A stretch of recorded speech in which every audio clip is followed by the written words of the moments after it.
Yep, here we go. We just start tugging it. You're gonna, like I said, you're gonna get a little water. You can pull it off when you're done. You were doing this all single-handedly. Chuck did a nice job helping me out. We got this pool nice and clean. Added 3 gallons of chlorine. Stirred it around, stirred it in there real good. And just ran out of time. I get it, it's Sunday. You would have thought Saturday would be date night, Chuck.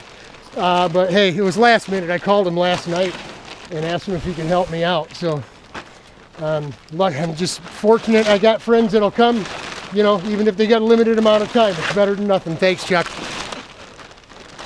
We're getting her over. We might have to, our estimation was 4 feet hanging down the side of this thing. I don't think we're going to get 4 foot, but I think we got a little too much pre-done underneath there, but you know, I hate going under there.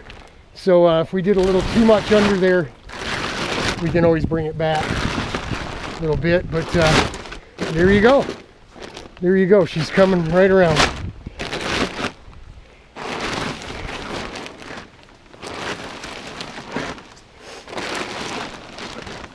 And we don't want this thing tight like a drum skin, man, because we're going to get rain. We're going to get all kinds of stuff. I know what you're saying. Well, why don't you put an air pillow in there, Robert? We used to do that at the old house. We had a pool about this size. Maybe it was 20 feet instead of 24. But we used to do the same thing. We used to go down to the recapping place in Utica and get inner tubes, diesel truck inner tubes. And we'd stack 3 of them up, tie them together with that yellow nylon rope, stack them up, and they'd be sitting up in the middle, and the rest of it would all be right on down anyway.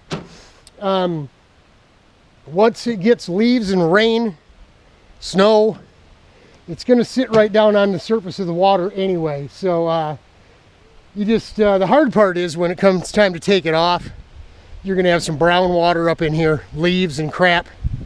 You're going to want to get as much of that off of there as you can, because inevitably, as you saw, I only got that little bit for, you know, for a one-man gig. That little bit of water, that's not bad, man. That's not bad at all. But pulling this cover off, the following edge is going to go right across the surface of the water like this did coming over, and whatever's on it is going to end up getting just smooched right off. We need to get our water bottles on before this thing takes off. Hang in there, y'all. I'll bring you around in a minute.